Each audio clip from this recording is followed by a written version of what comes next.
ஒரு விஷயத்தை ஞாபகம் வச்சுங்க, நீங்க எதிர்பார்க்கிற பெரிய நன்மைகளை நீங்க எதிர்பார்க்கிறத விட கர்த்தர் செய்து முடிப்பார். ஆனா அது நடக்கிற வரைக்கும் நன்றி இல்லாதவங்களா போயிடக்கூடாது. என்ன தெரியுமா சொல்லணும்? ஆண்டவரே, அன்றன்ற தேவை, அந்தந்த நாளுக்கான தேவையை சந்திக்கிறீங்க, என்ன நீங்க பாதுகாத்துட்டு இருக்கிறீங்க. ஹல்லேலூயா. நான் சொல்றேன், இன்னும் ஒரு சில பேருக்கு அந்த பெரிய வாய்ப்புகள் இன்னும் வரல, இன்னும் பெரிய பெரிய பணம் உங்களுக்கு வந்து சேரல. அதுக்குன்ட்டு நீங்க சோர்ந்து போயிடாதீங்க. கர்த்தர் உங்களையும் உங்க குடும்பத்தையும் பாதுகாத்து இருக்கிறாரு. வாங்க இன்னைக்கு வார்த்தை சார்ந்து வாழ்றதுல, அந்த விஷயத்துல வார்த்தையில இருந்து ஒரு சில நன்மைகள் நம்ம கத்துக்கலாம். 1 ராஜாக்கள் 17 அதிகாரத்துக்கு வரலாம். இந்த அதிகாரத்துல 10 வசனங்களை நம்ம வாசிக்க போறோம். கர்த்தர் எப்படி நம்ம தேவைகளை சந்திக்கிறாருன்னு சொல்லி ஒரு சில விஷயங்களை உங்களுக்கு சொல்லி கொடுக்கலான்னு விருப்பப்படுறேன். இங்க இருக்கிற எல்லாருக்குமே தேவைகள் இருக்குது. பண தேவைகள்ன்றது நம்மளுடைய வாழ்க்கையில ஒன்னோட ஒன்று கலந்ததா இருக்குது. சில பேர் சொல்லுவாங்கல்ல, பணம் தான் எல்லாமே இல்லை அப்படின்வாங்க. Money is not everything. பணம் எல்லாமே இல்லை அப்படின்றாங்க. ஆனால் நான் சொல்கிறேன், money is not everything, but money touches everything. பணம் எல்லாமே இல்லை, ஆனால் எல்லா விஷயத்துக்கும் பணம் தேவைப்படுது. எல்லா விஷயத்துலையும் பணம் தொட்டுட்டு போகுது இல்லையா? அப்போ பணம் ரொம்ப அவசியமாக இருக்கிறதுனால கர்த்தர் பணத்தை பற்றி நம்மளுக்கு நிறைய வெளிப்பாடுகளை வச்சிருக்கிறார். வேதத்தில் பண தேவைகள் எப்படி சந்திக்கிறாருன்றதும் கர்த்தர் நம்மளுக்கு வெளிப்படுத்துகிறார். பாருங்க, வேதத்தில் பணத்தை பற்றி, பணத்தை சம்பாதிக்கிறத பற்றியும் பணத்தை கையாளுறதை பற்றி நிறைய வசனங்களை கர்த்தர் நம்மளுக்கு கொடுத்துருக்கிறார். ஏன்னா பணம்ன்றது அவ்வளோ அவசியமானது. அப்போ நம்ம வாழ்க்கையில் அவசியமானதை பற்றி கடவுள் பேசாமல் இருப்பாரா? அப்போ சர்ச்லையும் அதை பற்றி பேசணும். கர்த்தர்கிட்ட இருந்து அந்த வெளிப்பாடுகளை நம்ம பெற்றுக்கொள்ளணும். நம்ம எல்லாருக்குமே பண தேவை இருக்குது. முக்கியமாக வீட்டில் பண தேவை வந்த உடனே அந்த குடும்ப தலைவனுக்கு தான் அது ரொம்ப பெரிய ஒரு பாதிப்பு ஏற்படும் இல்லையா? ஃபீஸ் கட்டணும், இல்லைனா வீட்டுக்கு க்ரோசரிஸ் எல்லாம் வாங்கி போடணும், ப்ராவிஷன் வாங்கணும்னு வரும்போது மனைவிமார்கள் ஆறுதல் படுத்துவாங்க. கவலைப்படாதீங்க, என்ன இருக்குதோ அதை வச்சு நம்ம அட்ஜஸ்ட் பண்ணிக்கலாம்னு சொல்லுவாங்க. பிள்ளைகளுக்கு அது தெரிய போகிறதில்ல இல்லையா? அவங்களுக்கு ஃபீஸ் டேட் கூட அவங்களுக்கு ஞாபகம் வராது, ஒன்றும் பிரச்சனை இல்லை. ஆனால் அந்த தகப்பனுக்கு மனதில் ஓடிட்டே இருக்கும், எப்படி இதை நம்ம செய்ய போகிறோம், எப்படி இந்த லோனை கட்ட போகிறோம், எப்படி இந்த பொருளை வாங்க போகிறோம், எப்படி இந்த ஃபீஸ் கட்ட போகிறோம். நிறைய தடவை ஆண்கள் இந்த பாரத்தை ஒரு என்ன சொல்கிறது, நிறைய கவலையோடு கலந்து அதை ஏற்றுக்கிறதுனால என்ன ஆயிடுதுன்னா, அவங்களுடைய வாழ்க்கையே ஒரு பாரம் நிறைஞ்ச வாழ்க்கையாக போயிடுது. நான் இன்னைக்கு உங்கள்கிட்ட எக்ஸ்பிளைன் பண்ணுறேன் பாருங்க, எப்படி கர்த்தர் உங்கள் குடும்பத்துக்கு உங்களை ஒரு பொறுப்பாளியாக வச்சிருக்கிறாரோ, அவர் உங்கள் வாழ்க்கைக்கு அவரே பொறுப்பாளியாக இருக்கிறார். அப்போ நீங்கள் உங்கள் குடும்பத்தின் தேவையை சந்திக்க அழைக்கப்பட்டிருக்கிறீங்க, ஒரு தகப்பனாக, குடும்ப தலைவனாக. ஆனால் உங்கள் தேவையை சந்திக்கிறதுக்கு உங்களுக்கு ஒரு தகப்பன் இருக்கிறார், அவர் நல்லவராக இருக்கிறார். ஆமென். அப்போ பண தேவை நம்ம எல்லாருக்கும் இருக்குது. ஏன் உண்மை என்னன்னா, நம்ம தினமும் பணத்தை நம்ம யோசிச்சு பார்க்குறோம் தான். சில பேர் அதை பற்றி பேச மாட்டாங்க சர்ச்சுக்கு வரும்போது. இல்லை, இப்போ நம்ம அருமையான ஒரு பாட்டை பாடினோம், ஆனால் என்ன சொல்கிறது, அதை தவறான அர்த்தத்தில் பாட்டு போய்டும். எனக்கு வேறு இன்னும் வேண்டாம் ஆண்டவரே, நீங்கள் தான் வேணும் ஆண்டவரே அப்படின்ட்டு அதை சரியாக புரிஞ்சுக்காம என்ன பண்ணிடுவாங்கன்னா, பணத்தை பற்றி ஆண்டவர்கிட்ட பேசக்கூடாதாக்கும் நம்ம. ஆனால் திங்கக்கிழமையிலேருந்து சனிக்கிழமை வரைக்கும் பார்த்தீங்கன்னா பணம்ன்றது பேச்சு தான் ஓடிட்டே இருக்கு. ஏன்னா பணம் நம்மளுக்கு தேவைப்படுது. பணம் நம்ம எல்லாருக்கும் வேணும். பணத்தை நம்ம வேணான்னு சொல்ல போகிறது இல்லை. நம்ம பெரும்பாலும் ரோட்டில் நடந்து போயிட்டுருக்கிறீங்க, ஒரு பக்கம் ஒரு 50 ரூபா நோட்டு இருக்குது, இன்னொரு பக்கம் 500 ரூபா நோட்டு இருக்குது. எதை எடுப்பீங்க? ரெண்டையும் எடுப்போம். உண்மையா இல்லையா? 50 யார் விட்டுட்டு போக சொல்கிறது இல்லையா? ஏன்னா பணம் நம்மளுக்கு தேவைப்படுதா இல்லையா? பணம் உடனே டக்கு நம்ம மைண்டும் மாறுது. யோசிச்சு பாருங்க, கம்பெனியில் யாரோ ஒருத்தர் உங்களுக்கு பிடிக்கவே பிடிக்காதுன்னு வச்சுங்க, உங்கள் கோவர்க்கர். ஆனால் உங்கள் பர்த்டேக்கு ஒரு 10,000 ரூபாய் பணம் போட்டு உங்களுக்கு ஏதோ கிஃப்ட் வாங்கி கொடுத்துட்டாங்க. அந்த டைம்லேருந்து உங்களுக்கு அவங்கள பிடிக்கும். கரெக்டாக இல்லையா? இனி உங்கள் கூட தான் லஞ்ச் சாப்பிடுவேன் நான், நாங்கள் பிரதர் அப்படின்ட்டு. ஏன்னா பணம் அவ்வளோ எஃபெக்டிவாக இருக்குது, அவ்வளோ முக்கியமானது. பாஸ்டர் ஒருத்தருக்கு கால் வருது, ஃபோன் அட்டன் பண்ணுறாரு. ஐயா இந்த மாதிரி என்ன ஐயா, என்ன பிரதர் ஆச்சு, என்ன ரொம்ப துக்கமாக இருக்கிறீங்களே? நான் ஆசையாக வளர்த்தேனே நாய், அந்த நாய் இறந்துச்சு ஐயா. ஐயோ எப்படி ஆயிடுச்சே. சரி விடுங்க, கர்த்தர் ஆறுதல் படுத்துவார். ஐயா, என் நாய்க்கு நீங்கள் ஒரு அடக்க ஆராதனை பண்ணுவீங்களான்ட்டார் இவர். நாய்க்கு அடக்க ஆராதனை? எப்பேற்பட்ட ரெவரண்ட் நான், என்ன மாதிரி பைபிள் காலத்தெல்லாம் போய் சர்ச்சை ஆரம்பிச்சுக்கிறேன், நாய்க்கு அடக்க ஆராதனை பண்ணுறதுக்கு என்ன கூப்பிட்றியா? என்ன பிரதர் இப்படியெல்லாம் பேசுறது ரொம்ப அநியாயம் பிரதர், தயவுசெய்து அப்படி மாதிரிலாம் கால் பண்ணாதீங்க பிரதர். சரிங்க பாஸ்டர், ஐயா வேறு ஏதாவது சர்ச் இருந்தால் சொல்லுங்க ஐயா. நான் வேறு ஏதாவது சர்ச் வேணா சொல்லுவேன் நான்.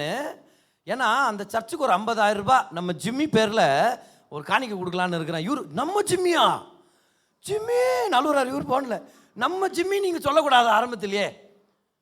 எல்லாம் அடக்க ஆராதனை நடத்தி 40வது நாள் மீட்டிங் கூட நடத்தி கொடுப்பேன் நான். இப்போ என்ன ஆயிடுச்சு, இப்போ நான் இல்லை அது, ஓகே கவலைப்படாதீங்க. ஸோ பணம் எவ்வளோ பவர்ஃபுல், எவ்வளோ தேவைப்படுது நமக்கு. அப்போ பணம் இருந்தால் ஒரு கான்ஃபிடென்ஸ் இருக்கும். பாருங்க, உங்களுக்கு ஒரு மெசேஜ் வருது, 10 லட்ச ரூபாய் உங்கள் அக்கௌண்ட்டில் டெபாசிட் ஆகிருக்குதுன்னு. உங்கள் பாக்கெட்டில் வரல, ஆனால் உங்கள் நடையே மாறும் பார். நடக்கிற கான்ஃபிடென்ஸே மாறும். பேங்க்குள்ளே உள்ள நுழையிறது வெறும் அக்கௌண்ட் பேலன்ஸ் செக் பண்ணுறது போகும்போது எப்படி இருக்குது, 10 லட்ச ரூபா உள்ளே இருக்குதுன்னு தெரிஞ்சுட்டு போகும்போது எப்படி இருக்குது. பணம் அவசியமாக இருக்குது, அதான் நான் சொல்ல வர்றேன். நான் இந்த பணத்தை பற்றி ஆண்டவர் நம்மளுக்கு போதனைகளை வைத்திருக்கிறார் இல்லையா, அதுதான் நம்ம வந்திருக்கிறோம் இங்கே. 1 ராஜாக்கள் 17 அதிகாரம். எப்படி கர்த்தர் இந்த எலியான்ற தேவ மனுஷனுக்கு எல்லா தேவைகளை சந்திக்கிறார், எப்படி ஒரு இக்கட்டான நிலைமையில் பஞ்ச காலத்தில் ஒரு குறைவில்லாமல் அவரை நடத்தினார்னு சொல்லி ஒரு 7 விஷயங்கள் உங்களுக்கு எடுத்து காமிக்க போகிறேன். 7 சீக்ரெட்ஸ் ஆஃப் காட்ஸ் ப்ரொவிஷன். கர்த்தருடைய பராமரிப்பின் 7 ரகசியங்கள். கர்த்தருடைய பராமரிப்பை பற்றி பார்க்க போகிறோம். அதுக்கு முன்னாடி ஒரு 10 வசனங்களை நம்ம வாசிடலாம் வாங்க எல்லாருமே. 1 ராஜாக்கள் 17 அதிகாரம். கிலெயாத்தின் குடிகளிலே திஸ்பியனாகிய எலியா ஆகாபை நோக்கி, என் வாக்கின்படியே அன்றி இந்த வருஷங்களிலே பனியும் மழையும் பெய்யாதிருக்கும் என்று இஸ்ரவேலின் தேவனாகிய கர்த்தருக்கு முன்பாக நிற்கிற நான் அவருடைய ஜீவனை கொண்டு சொல்லுகிறேன் என்றான். இனி ஒரு பஞ்சம் வரப்போது, நான் சொல்ற வரைக்கும் மழையும் பனியும் பெய்யவே பெய்யாதுன்னு சொல்லிட்டார். ஏன் அப்படி சொன்னார்னா, இஸ்ரவேல் ஜனங்க அந்த காலத்தில் ஆகாப் எசபேலுடைய காலத்தில் வாழ்ந்துட்டு இருக்கிறாங்க. ஆகாப் எசபேல் என்றவங்க ரொம்ப மோசமானவங்க. இவங்க எந்த அளவுக்கு மோசமானவங்கன்னா, தேவனை விட்டுட்டு வேற தெய்வங்களை வணங்க போய் அப்புறம் இஸ்ரவேல் ஜனத்தையே தவறான வழியிலலாம் வழி நடத்திட்டு இருக்கிறாங்க. யாரு? எசபேலும் ஆகாபும்.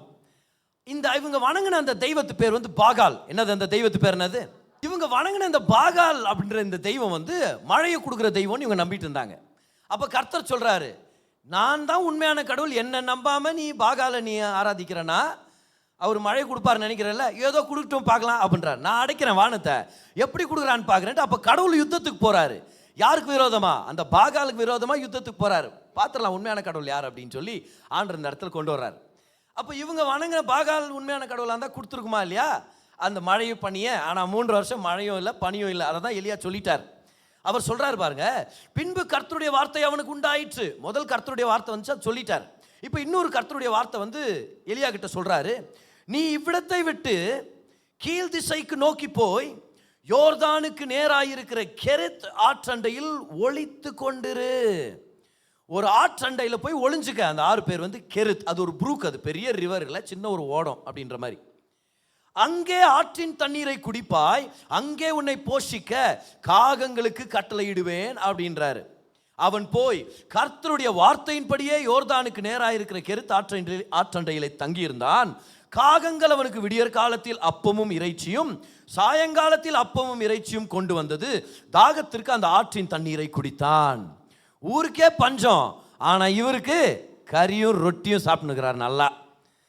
ஊரே அந்த இடத்துல ஐயோ தண்ணி இல்லையாண்ட இவரு ஆறாம தண்ணி குடிச்சுட்டு நல்லா ரொட்டியும் கறியும் சாப்பிட்டு உட்காந்துக்கிறார். ஏன்னா உலகத்திலேயே பஞ்சம் வரலாம் உலகத்தில் எல்லாருக்கும், ஆனா கர்த்தருடைய ஜனங்களை கர்த்தர் பராமரிக்க வல்லவராக இருக்கிறார்.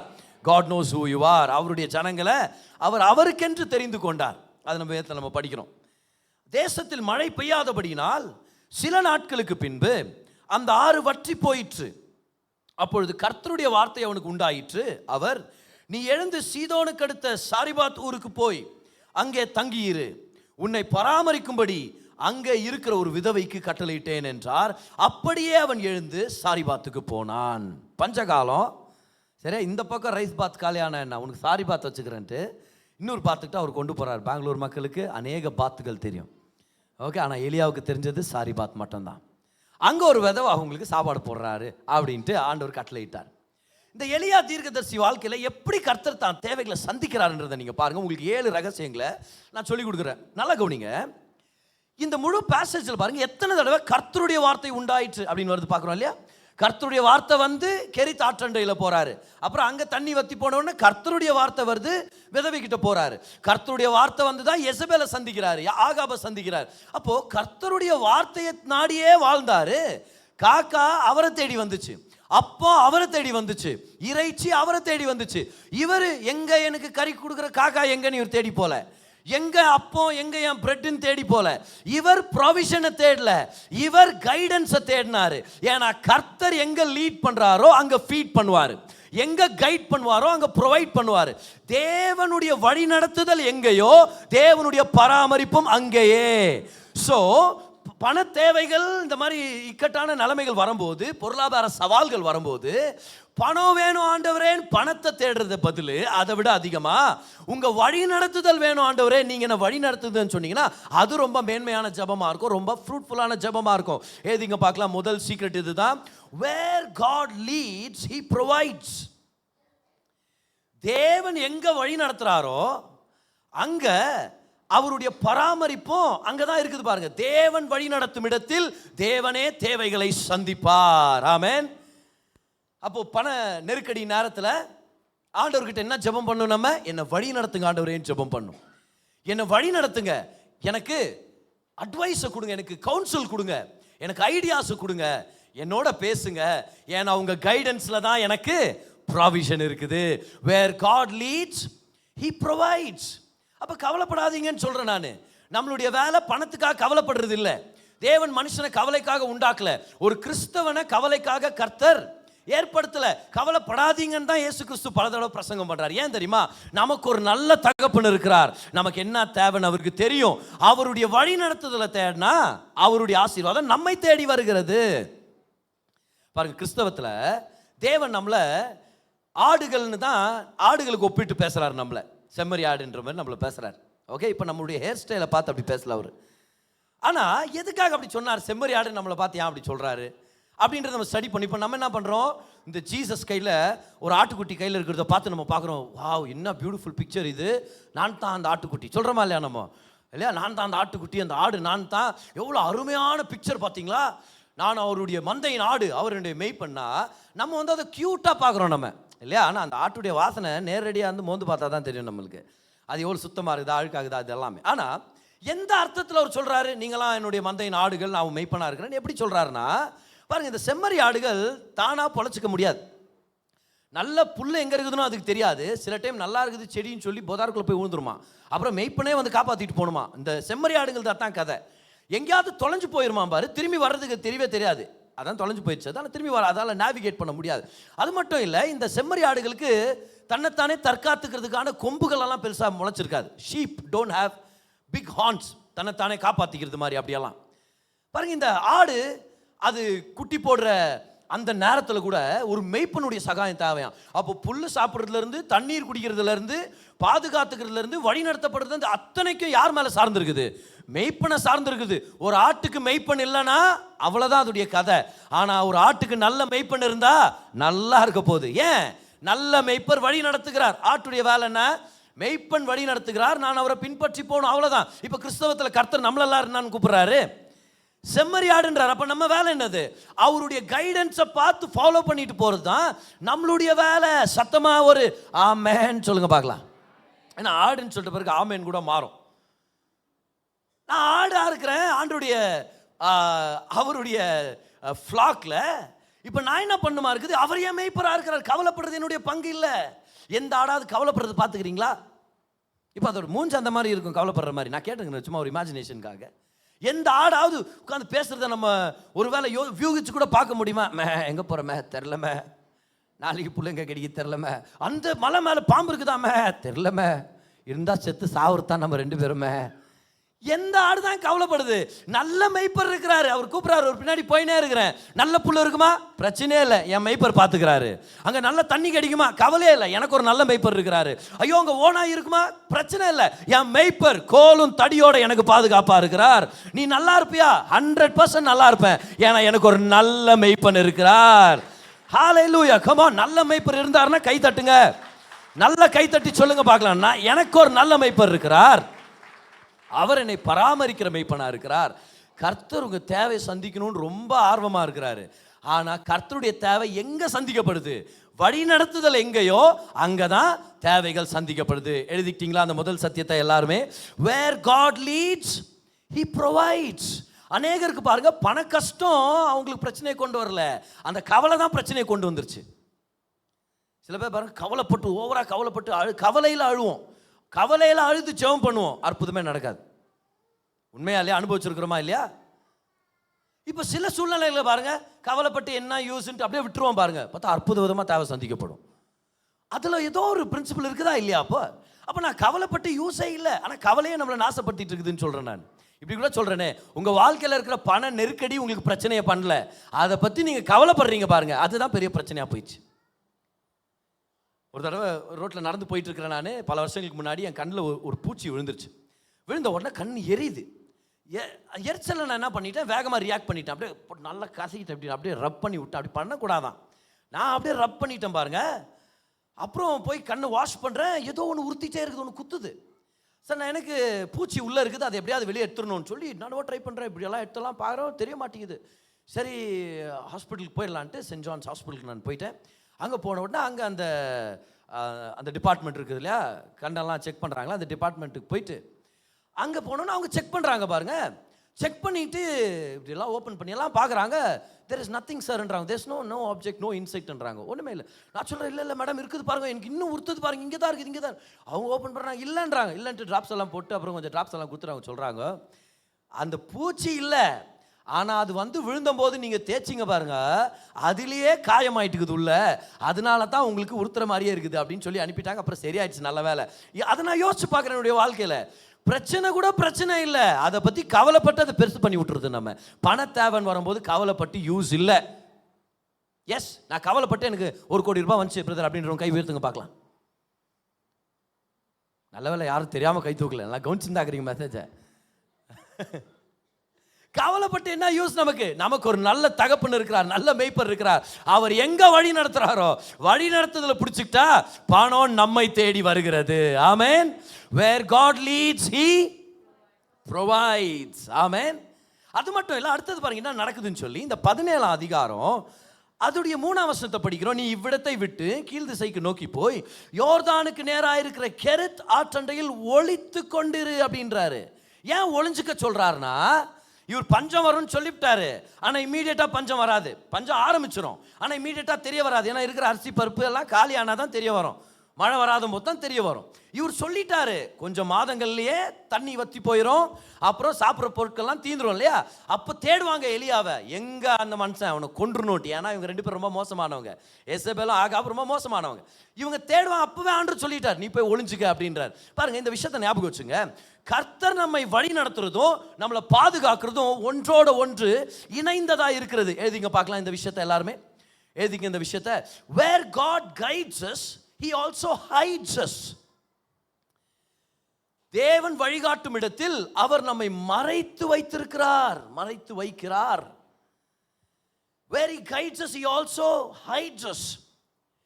இப்போ சில டைம் நம்ம யோசிக்கிறோம் பாருங்க, பிரதர் இன்னும் ஏன் பிரதர் எனக்கு அந்த பங்களா வரல, இன்னும் ஏன் பிரதர் அந்த பெரிய கார் நாங்கள் வாங்கணும் விருப்பப்பட்டோம், ஏன் பிரதர் இன்னும் எங்களால் வாங்க முடியல, இன்னும் ஏன் பிரதர் அந்த கடனை கட்டி தீக்கல, இன்னும் எங்கள் கையில் நாங்கள் ஏன் பிரதர் இன்னும் லட்சாதிபதிகளாக மாறல, கோடீஸ்வரர்களாக மாறல. கர்த்தர் தாராளமானவர் தானே, கர்த்தர் நல்லவர் தானே, ஐஸ்வர்யத்தின் அந்த ஆசீர்வாதத்தை எங்கள் மேலே வைத்திருக்கிறார், உண்மை தானே, இன்னும் ஏன் நடக்கல? ஒரு விஷயத்தை ஞாபகம் வச்சுங்க, நீங்க எதிர்பார்க்கிற பெரிய நன்மைகளை நீங்க எதிர்பார்க்கிறத விட கர்த்தர் செய்து முடிப்பார். ஆனா அது நடக்கிற வரைக்கும் நன்றி இல்லாதவங்களா போயிடக்கூடாது. என்ன தெரியுமா சொல்லணும்? ஆண்டவரே, அன்றன்ற தேவை, அந்தந்த நாளுக்கான தேவை சந்திக்கிறீங்க, என்ன நீங்க பாதுகாத்துட்டு இருக்கிறீங்க. ஹல்லேலூயா. நான் சொல்றேன், இன்னும் ஒரு சில பேருக்கு அந்த பெரிய வாய்ப்புகள் இன்னும் வரல, இன்னும் பெரிய பெரிய பணம் உங்களை வந்து சேரல. அதுக்குன்ட்டு நீங்க சோர்ந்து போயிடாதீங்க. கர்த்தர் உங்களையும் உங்க குடும்பத்தையும் பாதுகாத்து இருக்கிறார். எத்தனை பேர் சந்தோஷப்படுறீங்க? Come on. கர்த்தர் உங்களை உயிரோட வைத்திருக்கிறார். நீங்க நல்லா இருக்கிறீங்கன்னு சொல்றேன் நானு. வரும் பெரிய ஆசீர்வாதம் வரும். அப்ப இதை ஞாபகம் வச்சுங்க. Where God guides us, He also hides us. அவர் நம்மை மறைத்தும் வைக்கிறார். பாதுகாப்பு நம்முடையது. அப்போ பராமரிப்பும் பாதுகாப்பும் ஒன்னோட ஒன்று இணைஞ்சது. கர்த்தர் என்ன பராமரிக்கிறார்னா என்னை பாதுகாக்கவும் செய்கிறார். ஆமென். ஹல்லேலூயா. பாதுகாத்து வச்சிருக்கிறாருன்னு சொல்றேன் நான். சில இடத்துல நீங்க கடன் கேட்க போற இடத்துல கடன் கிடைக்காது, கவலைப்படாதீங்க. கர்த்தர் நீங்கள் கடனுக்குள்ளே போயிடக்கூடாதுன்றதுக்காக அப்பேற்பட்ட வாசலை அடைச்சு கூட இருக்கலாம் பாருங்களேன். சில நேரத்தில் ஒரு சில வாசல்கள் அடைக்கப்படுது, சில கம்பெனிஸில் உங்களுக்கு வேலை கிடைக்காம போயிடுது. இப்படியெல்லாம் நடக்கும்போது நீங்கள் சோர்ந்து போயிடக்கூடாது. எங்கள் பிரதர் ஆண்டவர் என் தேவையை சந்திக்கிறார். கவனிங்க, கர்த்தர் உங்களை பராமரிக்கிறதுக்கு மட்டும் இல்லை, உங்களை பாதுகாக்கிறதுக்காகவுமே இருக்கிறார். ஏன் பாருங்க, எலியாவை ஒரு பேலஸில் வச்சு சாப்பாடு கொடுத்துருக்க முடியாத ஆண்டவரால் முடியும். ஆனால் அந்த பேலஸ் வந்து ரொம்ப ஆப்வியஸான ஒரு இடம். எசபெல் அங்கே தேடி வருவாங்க, சும்மா என்னத்துக்கு பயந்துன்னு வாழ்ந்துட்டு இருக்குது. ஆண்டவரே ஒரு ஒளியறதுக்கு ஒரு இடத்த கொடுத்தாங்க. அங்கே இரு எலியா, யாரும் உன்னை கண்டுபிடிக்க முடியாது, நான் உனக்கு விசுவாசத்தை சொல்லி கொடுக்குறேன்னு சொல்லி ஒவ்வொரு நாளும் இந்த காக்கா மூலமாக ஆண்டவர் பார்சலை அனுப்பி வைக்கிறார். நான் அருமை பார்த்தீங்களா, அன்றைக்கி காக்கா டெலிவரி தான். அன்றைக்கி வந்து டெலிவரி வந்து கொடுத்து, ஐயோ எல்லாரும் பஞ்சத்தில் இருக்கிறாங்க. இவருக்கு பார்த்தா ரொட்டியும் அப்புறம் கறியையும், இவர் நான்வெஜ் நல்லா ஆறாமல் சாப்பிட்டு ஒவ்வொரு நாளும் பர்கர் சாப்பிட்டுங்கிறார் பாரு இவர் உட்காந்து எலியா. ஏன்னா கர்த்தர் அப்படி தான் தேவைகளை சந்திக்கிறார். மூணாவது ஒரு சத்தியத்தை நீங்கள் பாருங்கள் இந்த இடத்துல. எலியாவுக்கு கர்த்தர் ஒரு மாதத்துக்கான சப்ளை அனுப்பல. ஒரு மாதத்துக்கான கறி அப்படியே கேனில் நான் உனக்கு அனுப்பிட்டேன்னு சொல்ல, ஒரு மாதத்துக்கான ரொட்டி பாக்கெட்டாக இறங்கிச்சு எலியா அப்படின்னு சொல்ல. அன்னைக்கு என்ன தேவையோ, காலையிலைக்கு என்ன தேவையோ அதை கொடுத்து அனுப்புறாரு. அப்புறம் சாயங்காலத்துக்கு என்ன தேவையோ அதை கொடுத்து அனுப்புறாரு. அப்படின்னா நம்ம எல்லார் வாழ்க்கையிலையும் இப்பேற்பட்ட காலம் வரும் பாருங்க. இல்லை அந்த காலத்தில் நீங்கள் ஏற்கனவே இருக்கலாம். அப்படின்னா என் தேவைக்கும் அதிகமாக கர்த்தர் கொடுத்தார், நான் தாராளத்தில் வாழ்ந்துட்டு இருக்கிறேன். ஒருவேளை அந்த சிச்சுவேஷனுக்கு இன்னும் நீங்கள் வராமல் இருக்கலாம். ஆனால் இப்போ கர்த்தர் உங்களை எந்த காலத்தை நடத்திட்டு இருக்கிறார் தெரியுமா? எனக்கு தேவையானதை போதுமான அளவுக்கு கர்த்தர் சந்திக்கிறார். போதுமான அளவுக்கு எனக்கு கொடுத்துருக்கிறார். இன்னும் தாராளத்தில் கால் எடுத்து வைக்கல. என் கர்த்தர் தாராளத்தின் தேவன் தான். அந்த காலம் வரும். ஆனால் இப்போ இருக்கிற காலத்தில் நான் கர்த்தருக்கு நன்றியா இருக்கிறேன். அப்போ கர்த்தர் தேவையை சந்திக்கிறாருன்ன உடனே தாராளமாக தான் தருவார். எல்லா நேரத்திலும் நினச்சிடாதீங்க. கர்த்தர் தாராளமானவர் தான், அதில் ஒரு சந்தேகமும் இல்லை. ஒரு விசுவாசி நல்லா இருக்கும்னு ஆசைப்படுறாரு, அதில் எந்த சந்தேகமும் இல்லை. கர்த்தர் கடன் பிரச்சனை தந்து உங்களை தொல்லை கொடுத்து பண கஷ்டத்தை கொடுத்து தரித்திரத்தை கொடுக்கிறவர் இல்லை. உங்கள் மேலே என் மேலே இருந்த தரித்திரத்தை அவர் ஏற்றுக்கொண்டார். அவருடைய தரித்திரத்தினால நாம் ஐஸ்வர்யவான்களாகும்படி அப்படி செய்தார். ஆனால் கர்த்தர் தேவைகளை சந்திக்கும் போது எல்லா டைமும் தாராளமாக தான் வரும் அப்படின்ற ஒரு விதமான மனதளவில் இருக்கிற ஒரு பாண்டேஜ்குள்ளே போயிடாதீங்க. சில நேரங்களில் கர்த்தர் அன்னைக்கு தேவையானதை மட்டும் சப்ளை பண்ணுவார். அதுக்கும் நன்றி செலுத்துங்கன்னு சொல்கிறேன் நான். எஸ் பாருங்க, அப்போஸ்தலர் பவுல் என்ன சொல்கிறார் பாருங்க. பிலிப்பியர் 4:12 பாருங்க. பிலிப்பியர் 4:12 அப்போஸ்தலர் பவுல் சொல்றாரு, தாழ்ந்திருக்கவும் எனக்கு தெரியும், வாழ்ந்திருக்கவும் எனக்கு தெரியும், எவ்விடத்திலும் எல்லாவற்றிலும் திருப்தியாக இருக்கவும் பட்டினியாக இருக்கவும் பரிபூர்ணப்படையவும் குறைவுபடவும் போதிக்கப்பட்டேன். பரிபூர்ணமாகவும் வாழ தெரியும், பட்டினியில் கூட கர்த்தர் என்னுடைய நிம்மதியின் என்னால் வாழ தெரியும். அப்போஸ்தலர் பவுல் இதை எழுதுறாரு. அவர் சொல்றாரு, எனக்கு தேவைகள் இருந்துச்சு, அப்பவும் நிறைவாக தான் இருக்கிறேன், தாராளம் வந்த போதும் நிறைவாக தான் இருக்கிறேன். I want you to write this down in your notes. When God provides, it is not always in surplus but always in sufficiency. தேவன் உங்களை பராமரிக்கிறது எல்லா நேரத்திலும் மிகுதியாக தான் பராமரிப்பார் அப்படின்னு இல்லாம, ஆனா எல்லா நேரத்திலும் போதுமானது நிச்சயமா தருவார்னு அர்த்தம். எப்பவுமே தாராளமாக தான் வரும் அப்படின்னு நினைச்சிடாதீங்க. கர்த்தர் தாராளத்தின் தேவன் தான். ஆனா சில நேரங்களில் ஒரு குறிப்பிட்ட காலங்களில் கர்த்தர் தேவையானதை நம்மளுக்கு கொடுத்து நம்மளை வழி நடத்துவார். Not always in surplus but always in sufficiency. இஸ்ரவேல் ஜனங்க 40 வருஷம் வனாந்தரத்தில் பயணம் பண்ணாங்க. அங்கே கர்த்தர் உங்களுக்கு வீடு கட்டி தரல, தோட்டங்களை துறவுகளை தரல. அந்த இடத்துல தாராளமான அவங்களே விளைவிச்சு சாப்பிட்ற அந்த காலத்துக்கு இன்னும் அவங்க வரவே இல்லை. ஆனால் ஒவ்வொரு நாளும் அவங்களுக்கு தேவையானதை கர்த்தர் சப்ளை பண்ணார். எத்தனை பேர் ஆண்டவருக்கு நன்றியாக இருக்க முடியும்? ஒரு நாள் எங்களை தாராளத்தில் கொண்டு போகிறீங்க சீக்கிரமா. ஆனால் இந்த காலத்தில் ஒவ்வொரு நாளும் எங்களுக்கு தேவையானதை எங்களுக்கு தந்துட்டு இருக்கிறீங்க ஆண்டவரே. சில பேர் சோர்ந்து போயிடுறோம், பிரதர் 10 வருஷமாக வேலைக்கு போகிறோம் பிரதர், 2 லட்ச ரூபா கூட நான் சேர்த்து வைக்கல பிரதர் வீட்டில் அப்படின்றீங்க. நம்ம வீட்டில் தேவைகள் அப்படி இருந்துச்சு. வீட்டு சம்பளத்தை எடுத்து வைக்க முடியாத அளவுக்கு வீட்டில் தேவைகள் இருந்துச்சு, நீங்கள் கொடுத்துட்டீங்க, பொறுப்பாக இருந்தீங்க குடும்பத்தில். கர்த்தர் நல்லவர். நான் இப்படி கேட்குறேன், பிரதர் உங்கள் பேங்க் அக்கௌண்ட்டில் எவ்வளோ சேர்த்து வச்சிருக்கிறீங்க அப்படின்னு சொல்லி நான் கேட்கல. ஒவ்வொரு நாளும் கர்த்தர் உங்களை சந்திச்சிருக்கிறாரா? தேவைகளை ஒவ்வொரு நாளும் வழி நடத்தி இருக்கிறாரா? கர்த்தருக்கு நன்றி செலுத்துங்க. தாராளமும் ஏராளமும் வரும், ஆனால் ஒவ்வொரு நாள் கர்த்தர் தேவைகளை சந்திக்கிறார். நம்ம நன்றியாக இருக்கிறோம் அந்த விஷயத்துக்காக.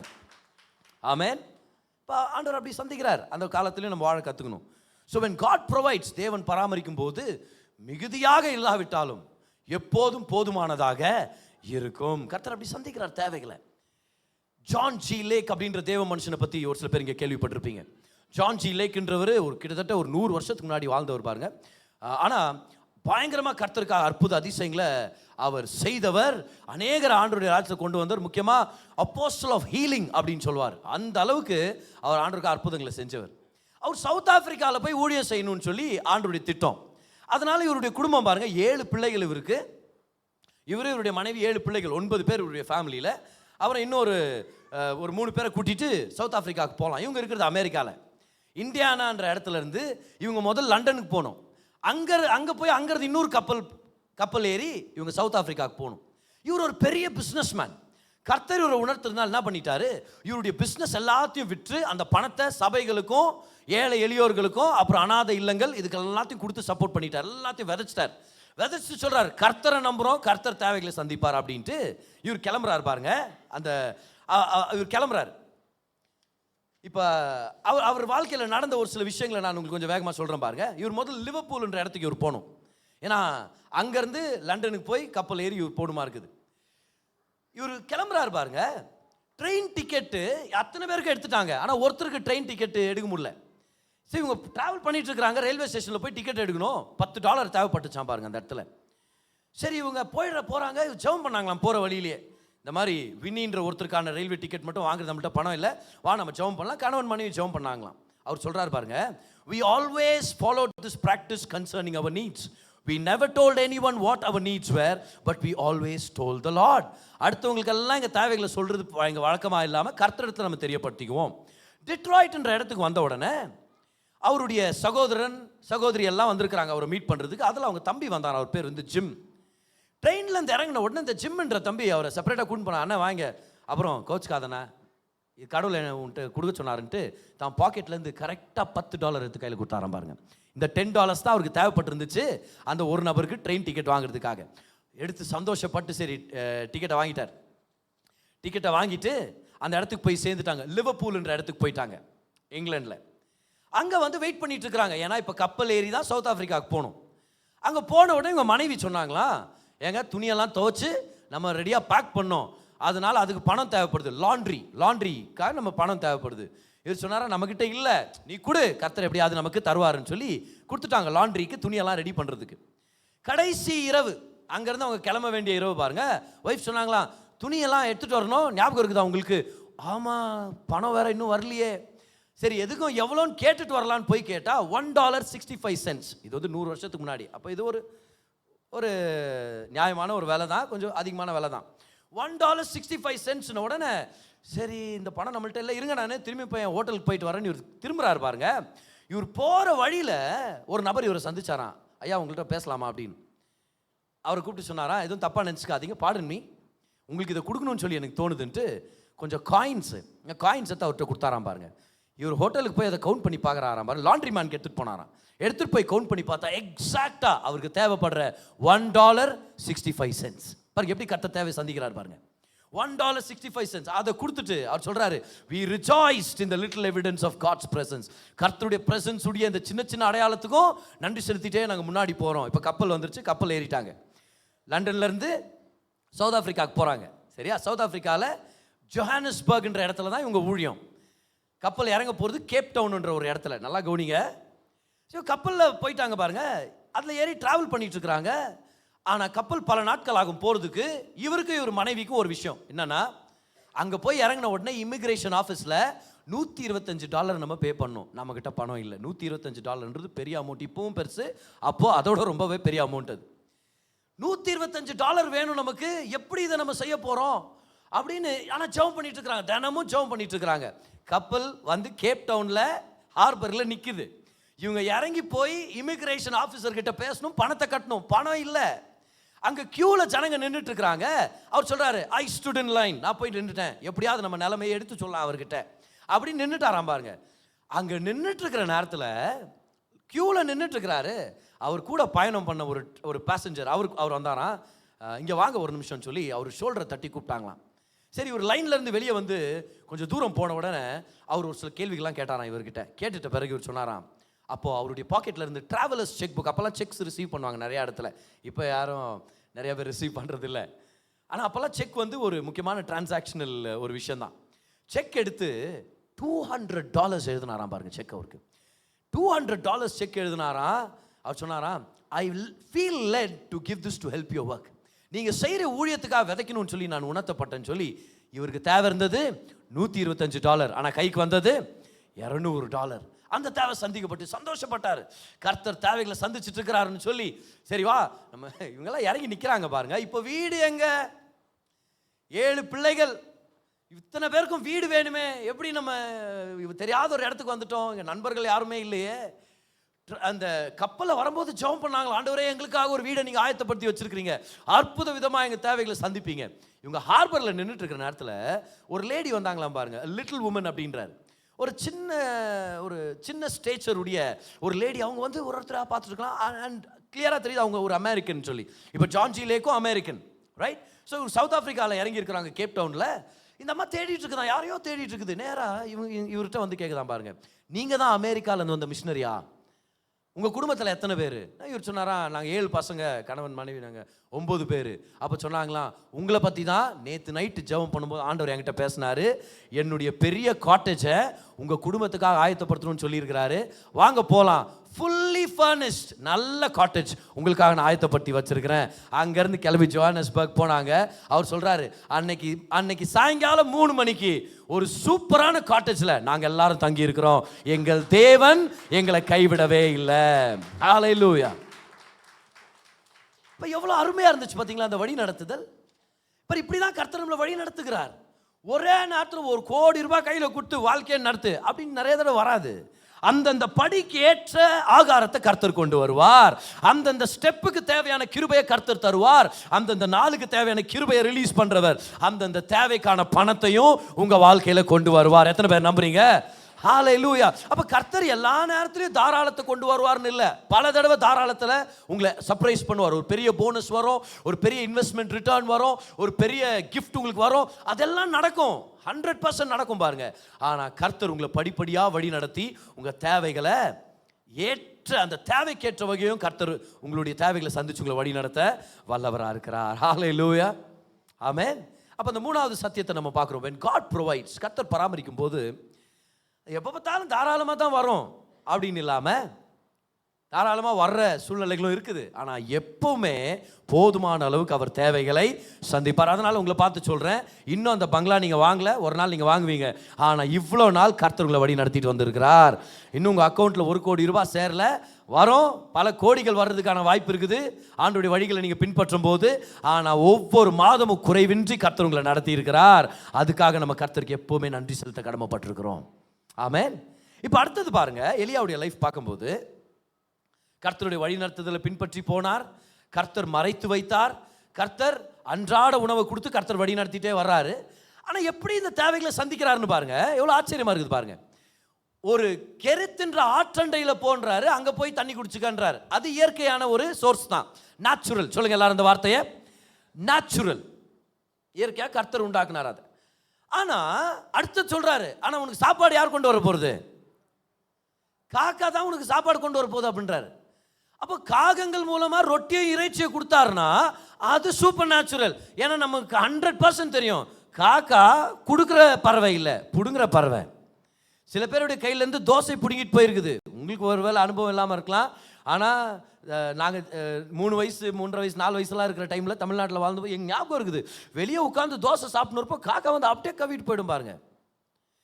காக்கா வந்து இறைச்சியும் ரொட்டி குடிச்சுன்னா அது சூப்பர் நேச்சுரல். அது ஒரு பிடுங்குற பறவை மூலமாக கர்த்தர் கொடுக்குறாருன்னா சூப்பர் நேச்சுரல். சொல்லுங்க, நேச்சுரல், சூப்பர் நேச்சுரல். எவ்வளோ சூப்பர் நேச்சுரல் விஷயம் அது பாருங்க.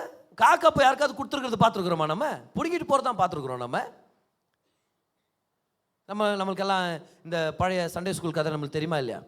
ஆயா வடை சுட்டு இருந்தாங்க, அப்புறம் காக்கா வந்து சட்னி பாக்கெட் குத்துட்டு போச்சா, இந்த சட்னியில் நல்லா இருக்கா ஆயா, சாப்பிட்டு போன்ட்டு இருக்கிற வடையை கவிட்டு போகுது. அப்புறம் மரத்து மேலே உட்காந்து நரி வந்து நீ அழகாகிற பாட்டு பாடுன்னும் போது நான் சொல்கிறேன் பாருங்க, காக்கா மூலமா கர்த்தர் தேவை சந்திச்சார்னா அது சூப்பர் நேச்சுரல். கர்த்தர் உங்க தேவைகளை சந்திக்க சித்தமுள்ளவராக இருக்கிறார். ஆனா இது ரெண்டும் சேர்ந்து தான் வரப்போகுது. எழுதிங்க பார்க்கலாம். Point number 4, secret number 4, God's way of provision is both natural and supernatural. கர்த்தர் நம்மளுடைய தேவைகளை சந்திக்கிற முறை அது இயற்கையானதாகவும் இருக்கும், இயற்கைக்கு அப்பாற்பட்டதாகவும் இருக்கும். அப்போ இயற்கையில் மட்டும்தான் கர்த்தர் தேவையை சந்திப்பார்னு நம்பிக்கை வெறும் மனுஷன் மேலேயும் கம்பெனி மேலே வச்சிடக்கூடாது. இயற்கைக்கு அப்பாற்பட்டது மட்டும்தான் எனக்கு நடக்கும் அப்படின்னு வேலை வெட்டிக்கு போகாமல் சும்மா உட்கார்ந்து இருக்கக்கூடாது. கர்த்தர் என்று தருவார், வானத்தை பிளந்து கர்த்தர் என்று தருவார், கூரை பிச்சு கர்த்தர் என்று தருவார், ஆனால் வேலைக்கு போக மாட்டேன், நான் பணத்தை சரியாக ஹேண்டில் பண்ண மாட்டேன், அப்படியே உட்கார்ந்து இருக்கக்கூடாது. Natural and super natural. Brook natural, the Raven super natural. ஆனால் இதுதான் நான் உங்கள்கிட்ட கேட்குற கேள்வி. காக்கா வந்தது சூப்பர் நேச்சுரல், அந்த ஆத்துல இருந்து தண்ணி குடிச்சது அது நேச்சுரல் சோர்ஸ். அது ஆனா எது ஃபர்ஸ்ட், காக்காவா இல்ல ஆற்று தண்ணியா? காக்கா இவரை கூட்டிட்டு போச்சா இந்த ஆத்துக்கிட்ட வான்ட்டு? இல்ல, இவர் அந்த ஆற்றண்டையில் போன போது காகம் அவரை தேடி வந்தது. அப்படின்னா when you find your natural, supernatural will find you. அப்படின்னா நேச்சுரலா உங்களால என்ன செய்ய முடியும்? வேலைக்கு போக முடியும், உத்தமமாக வேலை செய்ய முடியும், பணத்தை ஒழுங்காக மேனேஜ் பண்ண முடியும். இதை நீங்கள் செய்யுங்க, சூப்பர் நேச்சுரல் பிளஸிங்கை கர்த்தர் உங்களுக்கு கொண்டு வருவார். சில பேர் நேச்சுரலை செய்யாமலே சூப்பர் நேச்சுரல் எதிர்பார்த்துட்டு அப்புறம் கர்த்தர் ஏன் எனக்கு எதுவும் தர மாட்டேங்கிறார், அவர் ஏன் என்ன சோதிக்கிறார், இப்படி எல்லாம் ஜெபம் பண்ணக்கூடாது. மிரக்கிள் மணி அப்படின்வாங்க. மிரக்கிள் மணி வரட்டும், நீ வேலை வெட்டிக்கு போவ, நான் போக மாட்டேன், காயம் போகணும், கர்த்தர் மிரக்கிள் மணி அனுப்புவார், என் பர்ஸு நிரம்பும். இப்படி பேசினே இருங்க, பர்ஸு காணாமல் போவோம். ஏன் ஒழுங்காக போய் வேலைக்கு போய் பணம் சம்பாதிக்காதவனுக்கு பர்ஸ் இருந்து என்ன யூஸ்ன்னு சொல்கிறேன் நான். கர்த்தர் உங்களுக்கு தேவைகளை சந்திக்க சுத்தமுள்ளவராக இருக்கிறார். But God will always provide for you both in the natural and in the ways of the supernatural. இயற்கையாகவும் தருவார், இயற்கைக்கு அப்பாற்பட்ட ரீதியிலையும் கர்த்தர் தேவைகளை சந்திப்பார். என்கிட்ட ஒரு அருமையான டெஸ்டிமனி இருக்குது பாருங்க. ராட்னின்ற தம்பி எனக்கு அனுப்பி வச்சார் கொஞ்ச நாளுக்கு முன்பதாக. அவர் எழுதுறாரு, அவர் சொல்றாரு, 6 மாதங்கள் அவருக்கு வேலை இல்லாமல் போயிடுச்சு பாருங்க. இந்த 6 மாதத்தில் அவர் சோர்ந்து போகிற நாட்கள் உண்டு, பணம் இல்லாமல் கஷ்டப்பட்டது இருக்குது. அப்புறம் ரொம்பவே பண நெருக்கடியில் இவர் வாழ்ந்துருக்கிறார். ஒரு 6 மாதம் இவருக்கு இல்லை. அந்த நேரத்தில் அவர் சொல்கிறாரு, நிறைய பேர் என்னை மதிக்காமல் போயிட்டாங்க, எனக்கு நம்பிக்கை இல்லாமல் போயிடுச்சு, என் மனசே உடஞ்சி போகிற நிலைமை இருந்துச்சு, 6 மாதம் செலவுக்கு பணமே இல்லாமல் இருந்துச்சு எனக்கு. ஆனால் உங்களுடைய செய்திகளை நான் கேட்டிருக்கிறேன் அப்படின்றார். உங்கள் செய்தியை நான் ஸ்பாட்டிஃபைல நான் கேட்குவேன். அப்போ கர்த்தர் என் வாழ்க்கையில் ஏதோ பெரிய காரியத்தை செய்வார்னு சொல்லி என்கரேஜ் பண்ணதை நான் ரிசீவ் பண்ணுறேன். என் மனதில் ஒரு கனவு இருந்தது, வாலிப பிள்ளைங்களுக்கும் சிறு பிள்ளைங்களுக்கும் ஊழியம் செய்யணும்னு சொல்லி. நான் 6 மாதமாக பாருங்கள் இவர் ட்ரை பண்ணிட்டு இருக்கிறாரு, ஒரு நல்ல வேலை கிடைக்கணும் அப்படின்னலாம். ஆனால் மனதில் ஒரு விருப்பம் இருக்குது, என்னன்னு, சிறு பிள்ளைகளுக்கும் வாலிபர்களுக்கும் ஊழியம் செய்யணும்னு. ஸோ விபிஎஸ் வந்தபோது அவங்க சர்ச்சில் விபிஎஸ்க்கு இவர் ஊழியம் செய்ய ஆரம்பிச்சிருக்கிறார். விபிஎஸ் டீச் பண்ண என்ன பண்ணிச்சு, டீச்சிங் உடைய ஸ்கில் இவருக்குள்ளே இருக்குது, வெளியே வர ஆரம்பிச்சிருச்சு. இவர் என்ன பண்ணுறாரு, சரி நம்ம ஒரு டீச்சிங் வேலையை அப்ளை பண்ணலான்னு உடனே ஒரு ஆப்பர்ச்சுனிட்டி ஓப்பன் ஆகுது பாருங்க. ஒரு என்ஜிஓவில் கொஞ்சம் படிக்கிறதுக்கு கொஞ்சம் கஷ்டப்படுறாங்க இல்லையா பிள்ளைகள், அந்த புரிந்து கொள்ளுதல் அந்த அபிலிட்டி பொறுத்த வரைக்கும். அப்பேற்பட்ட பிள்ளைகளுக்கு டீச் பண்ணுறதுக்கு இவருக்கு ஒரு வேலை கிடைச்சது. அது மட்டும் இல்லை, அவர் சொல்கிறாரு, நான் கிட்டார் வாசிக்கிறதுனால கிட்டார் டீச்சிங் ஆப்பர்ச்சுனிட்டிஸ் எனக்கு கிடைச்சிருச்சு பாருங்க. அவருடைய சாட்சியில் அவர் சொல்கிறாரு, ஏன் 6 மாதம் அந்த பயணத்தில் நான் ரொம்ப கஷ்டப்பட்டேன், ரொம்பவே நெருக்கடியில் இருந்தேன். ஆனால் என் உள்ளத்தில் கர்த்தர் போட்ட விருப்பத்தை ஒபே பண்ணுறதுக்காக நான் ட்ரை பண்ண ஆரம்பித்தேன் பாருங்க. விபிஎஸ்ல மினிஸ்டர் பண்ணுறதா இருக்கலாம், ஒரு வேலையில் போய் ஜாயின் பண்ணுறதா இருக்கலாம். அப்புறம் பார்த்தீங்கன்னா அவர் சொல்கிறாரு, எனக்கு பணம் பல வகையில் வர்ற மாதிரி கர்த்தர் செய்திருக்கிறார், நான் கர்த்தருக்கு நன்றியாக இருக்கிறேன். அப்போ வெறும் சூப்பர் நேச்சுரல் இல்லை, வெறும் நேச்சுரல் இல்லை, நேச்சுரலான அந்த 6ம் தேவை, சூப்பர் நேச்சுரலான காகத்தை கர்த்தர் கொண்டு வருவார். நான் சொல்கிறேன், உங்கள் காக்காவை தேடின்னு போவாதீங்க, நீங்கள் ஆற்றை தேடி போங்க, காக்கா உங்களை தேடி வரும். B faithful in your work place, எக்ஸலண்ட்டாக இருங்க, நல்லா வேலை செய்யுங்க, நல்ல திறமையாக வேலை செய்யுங்க, திறமைகளை வளர்த்துக்குங்க. நேச்சுரலை நீங்கள் செய்யுங்க, சூப்பர் நேச்சுரலை கர்த்தர் உங்கள் வாழ்க்கையில் கொண்டு வருவார். ஹல்லேலூயா. இப்போ இந்த கவனிங்க, இந்த பேசேஜில் நம்ம பார்க்குறோம், ஒரு காக்கா மூலமாக யாராவது சப்ளை பண்ணுவாங்களா? இப்போ காக்கான்றது இன்னும் யாராவது நம்ம செல்ல ஒரு பறவையாக வளர்க்குறது யாராவது பார்த்துருக்குறீங்களா? அது அழகாக இல்லை, அது அருவருப்பாக இருக்குது, அது ஒரு ஸ்கேவெஞ்சர். இப்போ ஸ்கேவெஞ்சர்னால் என்னது, செத்து போனதை சாப்பிட்ற ஒரு பறவை அது. அதனால தான் நோவா அதை ஜன்னல் வழியாக வெளியே விட்ட உடனே அது ரிட்டர்ன் வரவே இல்லை. ஏன்னா அங்கங்கே மிதந்து இந்த பொணங்களை சாப்பிட்னு இங்கே இருக்கிற இந்த நோவா ஒன்றும் போட மாட்டேங்கிறான், வெறும் அரிசி பருப்பை போட்டுனுக்கிறான், இங்கே நான்வெஜ் அந்த மாதிரி கொட்டி கிடக்குதுன்ட்டு அது ரிட்டர்ன் வரல காக்கா. இப்போ இந்த காக்காவை வச்சு கர்த்தர் பயன்படுத்துவாரா? ரொம்ப அன்லைக்லி. ஆனால் நீங்கள் ஆச்சரியப்படுவீங்க பாருங்க, வாழ்க்கையில் கர்த்தருடைய வழி நடத்துதல் நீங்கள் ஃபாலோ பண்ணீங்கன்னா ஆச்சரிய விதமான வழியில் கர்த்தர் தேவைகளை சந்திப்பார்.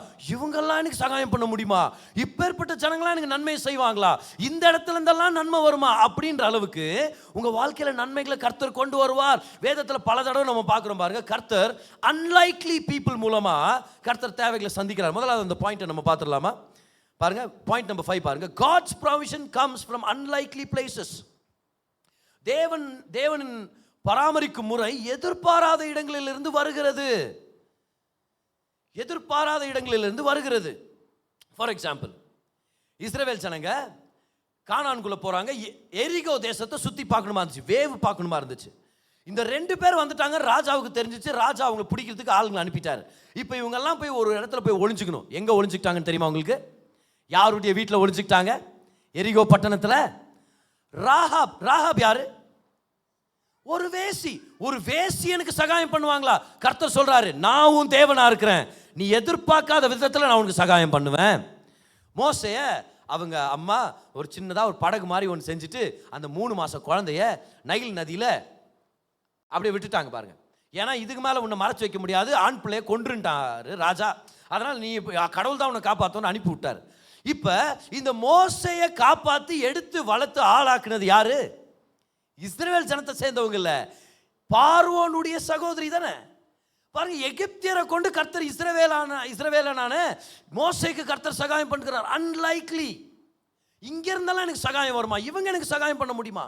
பிரதர், என்னுடைய பாஸ் அவர் கிறிஸ்தவன் இல்லை பிரதர், அவர் எப்படி பிரதர் எனக்கு ப்ரொமோஷன் தருவார்? சில பேருக்கு அவர் அந்நிய பாஷையில் பேசுறது பார்த்ததே இல்லை பிரதர், எனக்கு எப்படி பிரதர் நல்லது செய்வார்? அவர் அந்நிய பாஷையில் பேசி தான் உங்களுக்கு நன்மை பண்ணணும்னு இல்லை பிரதர். என் ஆஃபீஸ்க்குள்ளே போனால் ஒரு சிலுவை கூட இல்லை பிரதர். சிலுவை இல்லைன்னா என்ன? நல்லா வேலை செய்யுங்க, கர்த்தருடைய தயவு உங்கள் மேலே இருக்குது, உங்களை பார்க்க வைக்கிறாரு, கர்த்தர் நன்மைகளை கொண்டு வருகிறார். ஆச்சரியப்படுவீங்க பாரு கர்த்தர் எப்படியெல்லாம் நன்மையை கொண்டு வராருன்னு சொல்லி. ஒரு தடவை கார் ஓட்டி அப்போ தான் பழகிட்டு இருக்கிறேன், ஒரு சில வருஷங்களுக்கு முன்னாடி, ஒரு 3 வருஷத்துக்கு முன்னாடி. அப்போது இந்த SX4 கார் தான் நான் ஓட்டிகிட்டு போகிறேன் பாருங்க. எங்கள் வீடு விவேக் நகரில் இருந்துச்சு. அப்போது ஒரு குறிப்பிட்ட கிராஸில் நான் உள்ளே போகணும். ஏன்னா அப்படியே பேரலல் கிராஸஸ் எல்லாம் இருக்கும், லேன்ஸ் எல்லாம் இருக்கும், எல்லாம் சின்ன சின்ன லேன்ஸாக இருக்கும். ஆனால் அந்த ஒரு லேனில் நான் பழக்கப்பட்டிருக்கிறேன். நான் அப்படி காரை இப்படி திருப்புறேன், அங்கே தண்ணி கேனெல்லாம் ஏற்றிட்டு வர்ற ஒரு ஆட்டோ அங்கே நடு ரோட்டில், ஆல்மோஸ்ட் பாருங்களேன், நடு ரோட்டில் நிப்பாட்டின மாதிரி நிப்பாட்டிட்டு அவர் காணும், அவர் டிரைவர் எங்கேயோ காணும். எனக்கு இப்போ கார் ரிவர்ஸ் எடுக்கிறதும் ஒரு சங்கடமான விஷயந்தான். இப்போ தான் நான் கார் ஓட்டு பழகின்கிறேன், சரியா? ஓகே, நான் கார் ரிவர்ஸ் எடுக்கணும், அதுவும் ஒரு சின்ன ரோடு, அது தாண்டி இன்னொரு இடத்துக்கு போகணுன்னா அந்த சைடு ஒரு பிளாக்கேஜ் என்னவோ இருக்குது, அங்கே ஏதோ ஃபங்க்ஷனு பந்தல் ஏதோ போட்டுக்கிறாங்கன்ட்டு தான் அது ஏற்கனவே அப்படி தான் நடந்துனுக்குது. சரி, நான் யோசிச்சுங்க, இது என்ன பண்ணுறதோ இப்படி தெரியலையே, நம்ம வேற இடிக்காமல் போயிடணும் அப்படின்னு யோசனை இருக்கிறேன் பாருங்க. அங்கே சலூன்கிட்ட ஒரு பெரியவர் ஒருத்தர் உட்காந்துக்கிறார். அவர் வந்தார், வெயிட் அப்படின்னாரு. வந்து அவருக்கு தானே அவர் குடிச்சிட்டுக்கிறார். அவர் அந்த போதையில் அந்த கண்ணு ரெட்னஸ்லையும் அவர் பேசும்போதே தெரியுது. Wait, I will help you அப்படின்றாரு. I will help you, okay, I will help you, don't go அப்படின்றாரு. நான் இப்போ என் மைண்டில் தோணுது, இவரை நம்பி போகலாமா வேணாமா? இப்போ இவர் மூலமாலாம் கடவுள் நம்ம சகாயம் பண்ண முடியுமா என்ற கேள்வி வருதா இல்லையா நமக்கு? ஆனால் அவ்வளோ அருமையாக கொண்டு போனார் பாரு. சொன்னார், இவ்வளோ இடம் இருக்குது, இதில் நீ போக முடியும், வா நான் அவனை கொண்டு போகிறேன்னு சொல்லி நினச்சி கூட பார்க்கல நான். ஆனால் கொஞ்சம் ரைட் வா, கொஞ்சம் லெஃப்ட் வா, ரைட் வா, லெஃப்ட் வான்ட்டு அப்படியே ஆறாமா அவர் அங்கே போகும்போது தேங்க்யூ சார் அப்படின்ட்டு போகிறேன். நான் என் மனசில் யோசித்தேன், நம்ம தான் ஆண்டவரை லிமிட் பண்ணிடுறோம். இப்போ ஏற்பட்ட ஜனங்களை கர்த்தர் பயன்படுத்த மாட்டார், இவங்க மூலமாக ஆண்டவர் எனக்கு சகாயம் பண்ணுவார், அவர் கிட்ட வார்த்தை பேசுகிறாரு, அவர் மூலமாக எனக்கு நன்மை செய்வாரா? இவர் பார்த்தா நம்ம இயேசுவை வணங்குறது இல்லை, இவருக்கெல்லாம் இவர் மூலமாக செய்வாரா? யோசிக்காதீங்க அப்படி. நம்மளுடைய தேவன் நல்லவராக இருக்கிறார். கவனிங்க, கோரேஸ் என்ற ராஜா மூலமாக தான் எருசலேம் தேவாலயத்தை கட்டுறதுக்கான ஃபண்ட்ஸை கர்த்தர் ரிலீஸ் பண்ணாரு பாருங்க. தானியேல் பாபிலோன் ராஜாவுக்கு சேவை பண்ணாரு. எஸ்தர் பாபிலோன் தேசத்துடைய ராஜாவை திருமணமே பண்ணிக்கிட்டாங்க. மொர்தெகாய் அந்த ஊர்ல, புறஜாதிகளுடைய ஊர்ல ஒரு மந்திரியா வேலை செஞ்சார். நான் ஏன் இதெல்லாம் சொல்றேன்னா, பாருங்க, இந்த உலகத்தை பார்த்து பயந்துராதீங்க, ஐயோ எனக்கு எப்படிதான் சகாயம் வருமோன்னு. கர்த்தர் எப்பேற்பட்ட ஜனமா இருந்தாலும் அவங்க மூலமா உங்க தேவைகளை சந்திக்க வல்லவரா இருக்கிறார். காக்கா மூலமா ஆகாரத்தை கொடுத்தவர் எப்பேற்பட்ட வழியா இருந்தாலும் உங்களுக்கு உண்டாக்க வல்லவரா இருக்கிறார். ஹல்லேலூயா. ஆண்டவர் உங்களை சர்ப்ரைஸ் பண்ணுவாருன்னு சொல்றேன். எத்தனை பேர் சர்ப்ரைசஸ்க்காக ரெடியா இருக்கிறீங்க? எத்தனை பேருக்கு தேவைகள் சந்திக்கப்படணும்னு ஆசைப்படுறீங்க இன்னைக்கு? Hallelujah. We are learning powerful lessons. So God's provision can come from unlikely places. அப்ப காகங்கள் மூலமா இவருக்கு இறைச்சியும் அப்பமும் வருது. அந்த ஆத்துல இருந்து தண்ணியை குடிச்சுட்டு அந்த பஞ்ச காலத்தில் ஒரு சில மாதங்கள் அங்கே தான் தங்கி இருக்கிறார். 6 மாதங்கள் இருந்திருக்க முடியுமா அப்படின்னு யோசிக்கிறேன் நான்.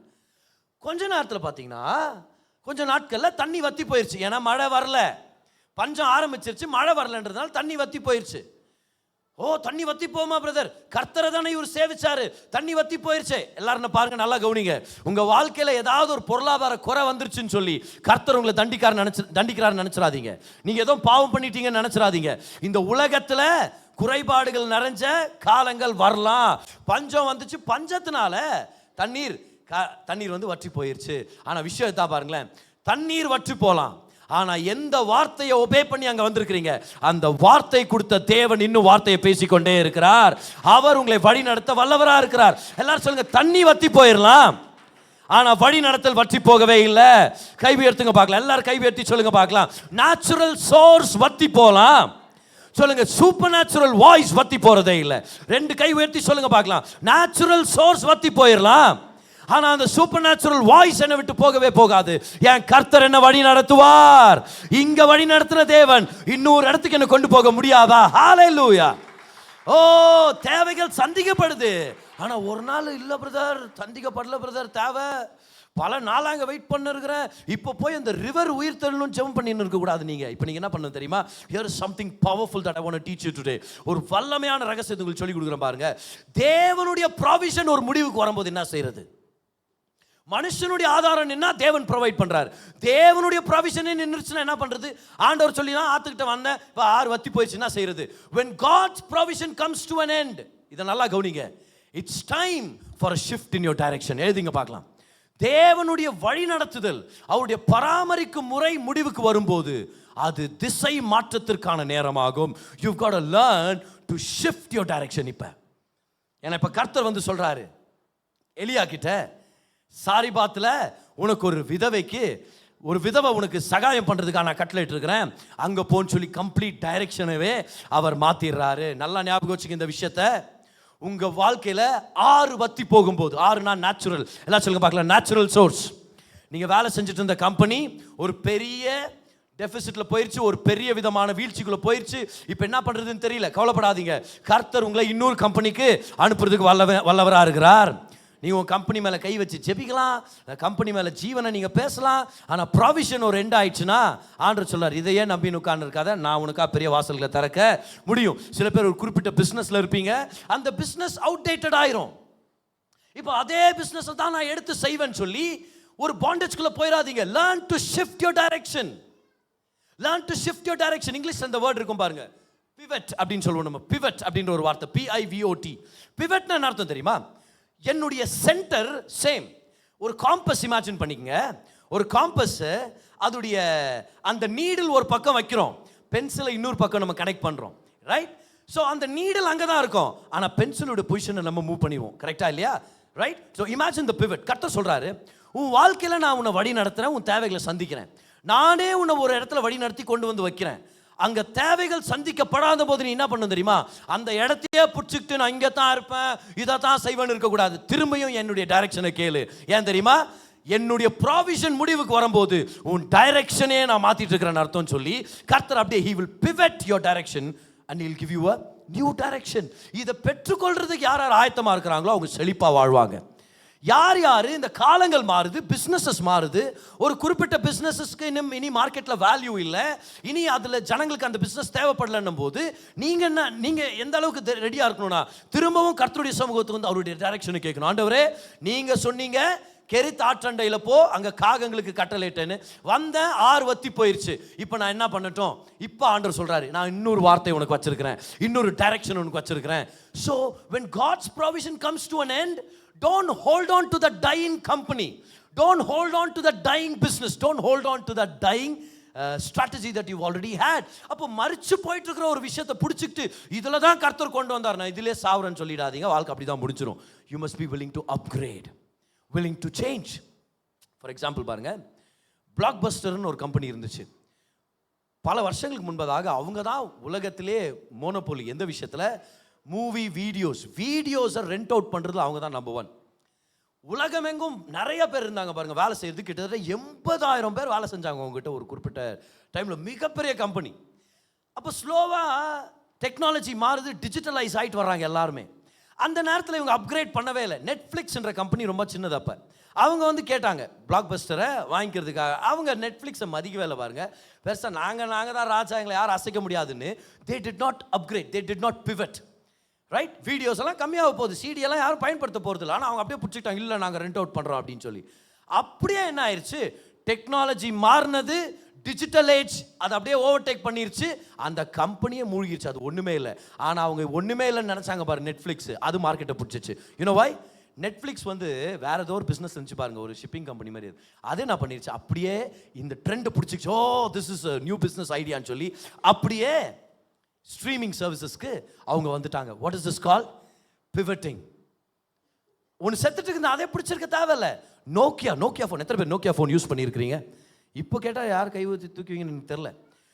ஆனால் ஒரு குறிப்பிட்ட காலத்தில் அது போல் ஒரு ஃபோனே இல்லைன்ற மாதிரி இருக்கும். ஐயோ, என்னென்ன டிசைன் விடுவாங்கன்றீங்க. இப்படி வரும், கப்பல் மாதிரி வரும், இப்படி ஃப்ளிப்புன்றான், இப்படி ஸ்லைடுன்றான், என்னென்ன இருக்கும் தெரியுங்களா? ஆச்சரியமாக இருக்கும். ஒருத்தரும் ஒரு விதமான ஃபோன் வச்சுருப்பாங்க. ஏதோ உந்து காமிடா அப்படின்னு பண்ணாமல் லைட்டாக மோட்ரோலா வருவாங்க, சோனி எரிக்சன், வேற ஏதாவது கம்பெனி ஞாபகம் வருதா உங்களுக்கு? இல்லை, வெறும் நோக்கியா தான். 90% மார்க்கெட் ஷேர் அவங்களுக்கு தான் அப்படின்ற மாதிரி மார்க்கெட்டே பிடிச்சி வச்சுருந்தாங்க. ஃபோனுனாலே நோக்கியா, கரெக்டா இல்லையா? அப்படிதான் இருந்துச்சு. ஆப்பிள் ஐஃபோன் ரிலீஸ் பண்ணாங்க, ஆண்ட்ராய்ட் சிஸ்டம் மார்க்கெட்டுக்கு வந்துச்சு. நோக்கியா சொல்லிடுச்சு வேண்டாம் எங்களுக்கு, நாங்கள் ராஜாக்களாக இருக்கிறோம். இவங்க என்ன பண்ணிட்டாங்க, வேர்ட் ப்ராசஸர் அந்த மாதிரி போயிட்டாங்க. யாருக்கும் அது பிடிக்கவே இல்லை, அது யூசர் ஃப்ரெண்ட்லியாகவே இல்லை. ஆனால் அந்த டைமு நல்லா கவனிங்க, அப்போ தான் சாம்சங் உள்ளே வந்து கொஞ்சம் ஃபோன்ஸ் எல்லாம் ப்ரொடியூஸ் பண்ணிட்டு இருக்குது. சாம்சங் வந்து ஃபிஷ் அண்ட் நூடுல்ஸ் சப்ளை பண்ணுற கம்பெனி. சாம்சங் வந்து ஃபோன் கம்பெனி இல்லை, மீன் நூடுல்ஸ் எல்லாம் ஏற்றுமதி பண்ணுற கம்பெனி அது. ஆனால் இந்த ஃபோனுடைய ரெவல்யூஷன் வந்த உடனே சாம்சங் இறங்கிட்டாங்க, ஆண்ட்ராய்டை அவங்க அங்கீகரிச்சாங்க. அப்படியே பாருங்க, நோக்கியாவுடைய மார்க்கெட் ட்ராப் ஆயிடுச்சு, சாம்சங் மார்க்கெட்டை பெரும்பாலும் பிடிச்சிருச்சு. விவோ, ஓப்போலாம் வரதுக்கு முன்னாடி சாம்சங் தான், எல்லாருக்கிட்டையும் சாம்சங் இருக்கும் ஒரு குறிப்பிட்ட டைமில். What happen? அந்த இண்டஸ்ட்ரி டை ஆகுது, சாவுற நிலைமையில் இருக்கிற நேரத்தில் Nokia did not pivot, they stuck there. இல்லை, இந்த கெரித் இந்த ஆறு தான் என் தாகத்தை தீர்த்துச்சு, நான் இங்கேயே இருப்பேன், இது செத்தா நானும் சாவன்ற மாதிரி இருப்பேன் பாரு. நான் சொல்கிறேன், you don't do that mistake. கர்த்தருடைய ப்ராவிஷன் ஒரு முடிவுக்கு வரும்போது ஆண்டவருடைய கைடன்ஸை தேடி வந்து சொல்லுங்க, ஆண்டவரே எனக்குன்னு ஒரு வார்த்தை வச்சிருக்கிறீங்க, இப்போ நான் என்ன செய்யறது, எப்படி நான் திசையை மாற்றிக்கொள்வது? God will bring a shift in your direction. Hallelujah. Come on, காலங்கள் மாறிட்டு இருக்குது, டெக்னாலஜி வளர்ந்துட்டு இருக்குது, ஒரு சில இண்டஸ்ட்ரீஸ் தேவையில்லாமல் போயிடும். எனக்கு ஞாபகம் இருக்குது பாருங்க, நான் ஸ்கூல் படிக்கிற டைமில் நிறைய தடவை எங்கள் அப்பா ஸ்கூலுக்கு போகிற வழியில் ஷூ கடைகளில் போய் நிப்பாட்டுவார். அங்கே நாங்கள் ஷூங்கெல்லாம் கழட்டி தருவோம், அங்கே பாலிஷ் பண்ணி தருவாங்க. கமான், யாருக்கா ஞாபகம் இருக்குதா? அது பாலிஷ் பண்ணி தருவாங்க. சொல்கிறாங்க, ஒரு 30-40 வருஷத்துக்கு முன்னாடி ரோட்டோரங்களில் பிஸி ஸ்ட்ரீட்ஸில் ஷூ பாலிஷ் பண்ணுறதுக்காக நிறைய பேர் உட்காந்துருப்பாங்க. அங்கே போய் ஷூஸ் போட்டிருக்கிறவங்க எல்லாரும் அங்கே போய் ஷூஸை பாலிஷ் பண்ணிட்டு போவாங்க. இப்போ அந்த பிஸ்னஸ் நான் ஆரம்பிக்கிறேன்னா சொல்லுங்கள் பார்க்கலாம், விளங்குமா? அது சரியான ஞானமான விஷயம் இல்லை. You have to learn to pivot. உங்களுக்கு தெரியுமா, இது கேள்விப்பட்டேன் நான். அமெரிக்காவில் ஒரு காலத்தில் ஒரு வேலை இருந்துச்சு. அந்த வேலை என்ன தெரியுமா? எழுப்புறவர்கள். என்ன எழுப்புறவங்க? தூங்குறவங்களை எழுப்புறது ஒரு வேலையாக இருந்துச்சு. ஏன்னா அப்போ அலாரம் கிளாக் எல்லாம் ரொம்ப எக்ஸ்பென்சிவாக இருந்துச்சு. அதனால இவங்க புக் பண்ணுவாங்களாம். நாளைக்கு காலையில் 4 மணிக்கு என்ன எழுப்புங்கன்னா அவங்க வருவாங்களாம் பாரு. வந்தவங்க ஜன்னலை தட்டி, சார் 4 மணி ஆயிடுச்சு, தயவுசெய்து எந்திரிங்க, நீங்கள் தானே வர சொன்னீங்க என்ன அப்படின்னு. இப்போ அந்த வேலையை செய்யலாமா நம்ம? ஸோ இண்டஸ்ட்ரீஸ் இவால்வ் ஆகுது, வேர்ல்ட் இவால்வ் ஆகுது. ஒரு சில பிஸ்னஸஸ் தேவைப்படுது, ஒரு சில பிஸ்னஸஸ் தேவைப்படுறதே இல்லை. அப்போ என்ன தெரிஞ்சுக்கணும், நம்ம ஆண்டவருடைய வார்த்தைக்கு இணைந்தவர்களாக இருக்கணும். ஏன்னா காலத்துக்கு அப்பாற்பட்ட தேவன் எப்படி காலத்துக்கு அப்பாற்பட்ட வெற்றியை பார்க்கறதுன்னு அவர் தான் நமக்கு சொல்லி தருவார். Learn to be close to God. அவருடைய ப்ராவிஷன் உங்கள் வாழ்க்கையில் வந்து சேர். எத்தனை பேர் ஏதாவது ஒரு விஷயத்தை கற்றுக்கொண்டு இருக்கிறீங்க இந்த நேரத்தில்? ஹalleluya. இப்போ ஒரு சில இண்டஸ்ட்ரீஸ் விழவே போகிறதில்ல, ஏன்னா அந்த அளவுக்கு அது தேவையாக இருக்குது. ஃபுட் இண்டஸ்ட்ரியாக இருக்கலாம், அக்ரிகல்ச்சர், ரைட், டெலிகாம், மெடிக்கல், இதெல்லாமே மனுஷனுக்கு அத்தியாவசியமான விஷயங்களாக இருக்கிறதுனால இதெல்லாம் மாறுறதில்ல. சபை மாறவே மாறாது, சுவிசேஷம் பரவிட்டே இருக்க போது. அப்போ விழவே போகிறதில்ல அப்படின்னு ஒரு சில விஷயங்கள் இருக்குது. ஒரு அதுக்கு விரல் விட்டு நம்ம எண்ணிடலாம் பாருங்க.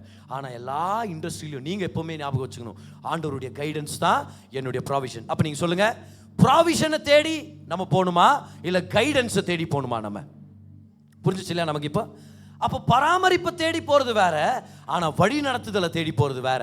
வழி நடத்துதலை தேடணும்னா அவரே நமக்கு பராமரிப்பையும் கொண்டு வருகிறார். எங்கே கர்த்தர் வழி நடத்துகிறாரோ அங்கே தான் கர்த்தர் நம் தேவைகளை சந்திக்கிறார். 7வதான ரகசியம், இதை சொல்லி தான் நான் ஒரு முடிவு கொண்டு வரணும்னு விருப்பப்படுறேன் பாருங்க. 7th secret when it comes to God's provision is this.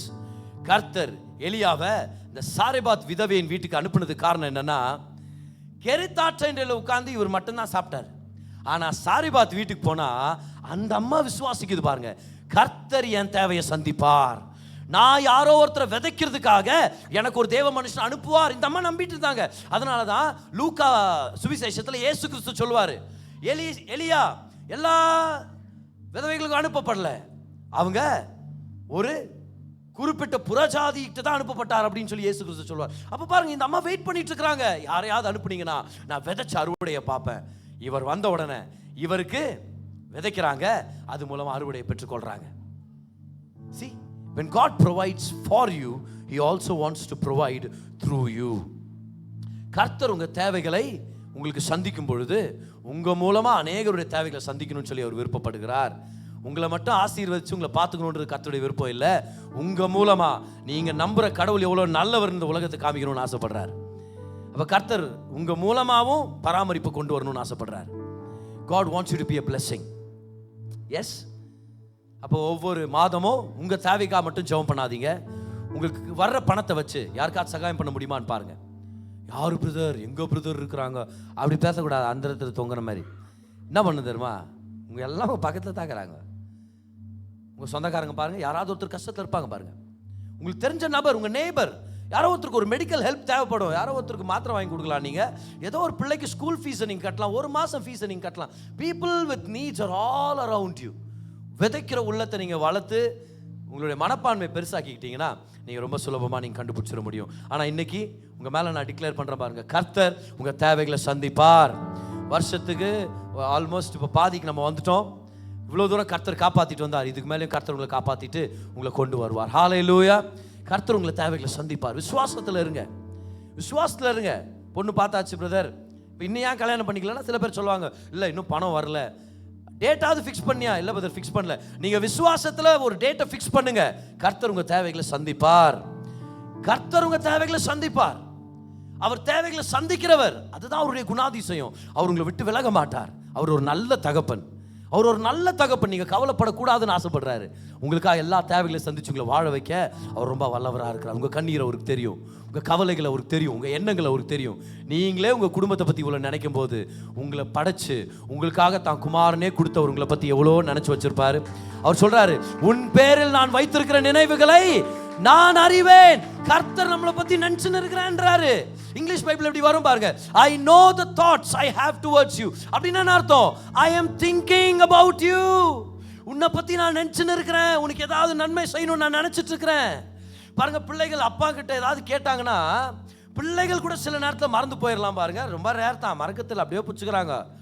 சில நேரத்தில் அவங்க கூட மறந்துடலாம், ஆனால் அப்பா அம்மார்கள் ஞாபகம் வச்சுக்குவாங்க. பாருங்க, என்கிட்ட என் பிள்ளை இதை கேட்டான், அன்னைக்கு என்கிட்ட பணம் இல்லை, அவங்கிட்ட இன்னொரு நாள் வாங்கி தரேன்னான்னு சொல்லிட்டேன். அப்பா மறக்க மாட்டார். பாருங்க, அந்த குறிப்பிட்ட பணம் வரும்போது ஒரு நாள் வந்து சர்ப்ரைஸ் பண்ணுவார். டட, நீ கேட்ட தெரியுமா? பிள்ளைக்கு அதோடைய பணங்களெல்லாம் ஒன்றும் தெரியாது. பாருங்க, அது பார்த்தா ஒரு 4000 7000 இருக்குன்னு வச்சுக்குவேன். அவங்க வீடியோவில் யூடியூப்பில் வீடியோவை பார்த்து கேட்டுருது, அப்பா எனக்கு அதை வாங்கி கொடுங்கப்பா, இதை வாங்கி கொடுங்கப்பா, அதை வாங்கி கொடுங்கப்பா. நீ பார்க்குறிய டிவி, அதை வாங்குறதுக்கே எவ்வளோ விசுவாசம் தேவைப்பட்டுச்சு நம்ம யோசனை இருப்போம். ஆனால் பிள்ளைக்கு தெரியாது. பாருங்க, அது என்ன செலவு என்ன ஆச்சுன்னெல்லாம். ஆனால் ஒரு தகப்பன் நினச்சிட்டே இருப்பார், வாங்கி கொடுக்குறேன்னு சொல்லிட்டேன், நான் நிச்சயமாக வாங்கி கொடுக்க போகிறேன். இப்போ கூட எனக்கு 2-3 தோணுது ஐட்டம்ஸ். இப்போ நான் ப்ராமிஸ் பண்ண ஐட்டம்லாம் எனக்கு தோணுது. பாருங்கள், ஒரு நாள் நான் வாங்கி கொடுக்க போகிறேன். நான் என்ன, உங்களுக்கு இல்லை, என் பிள்ளைக்கு நான் சொல்கிறேன். ஒரு பொல்லாத தகப்பனான நானே, பொல்லாத பெற்றோர், பொல்லாத தகப்பன்களான நீங்களே, பொல்லாதனா ஜீசஸ் தான் அப்படி சொல்கிறார். தெரியா, ஏன் மேலே நீங்கள் கோச்சுக்கிற மாதிரி இல்லை, என்ன போய் பொல்லாதவன்றீங்க பதர், அந்த பிக்சரே பார்க்கல பதர் நான் அப்படின்றீங்க. ஆண்டவர் சொல்கிறாரு, பொல்லாத பிதாக்களான நீங்களே, பொல்லாதவர்களான நீங்களே உங்கள் பிள்ளைகளுக்கு நல்ல ஈவுகளை தரும்போது அந்த பிதா எவ்வளோ நன்மையானவைகளை செய்வார். அப்போ கர்த்தருக்கு உங்கள் தேவைகள் தெரியும், அவர் உங்கள் தேவையை சந்திப்பார். ஆச்சரியமான விதத்தில் சொல்லுங்க, ஆச்சரியமான விதத்தில், யோசிச்சு பார்க்க முடியாத விதத்தில் எலியாவின் தேவையை சந்திச்சவர் உங்கள் தேவையை சந்திப்பார். ஜான் ஜி லேக்குடைய தேவையை சந்திச்சவர் உங்கள் தேவையை சந்திப்பார் என்ற நான் இயேசுவின் நாமத்தில். எனக்கு அருமையான பாஸ்டர் நண்பர் ஒருத்தர் இருக்கிறாரு, அவருடைய டெஸ்டிமனியை சொல்லி நான் ஒரு முடிவு கொண்டு வரேன். ஓகே, அப்படி சொன்ன உடனே நீங்கள் எல்லாம் கவனிப்பீங்கன்னு தெரியும். அதனால தான் அப்போ அந்த முடிவுன்ற வார்த்தை கொண்டு வரது நம்ம. ஓகே, இதெல்லாம் ஒரு டெக்னிக், ப்ரீச்சிங் டெக்னிக் இதெல்லாம்.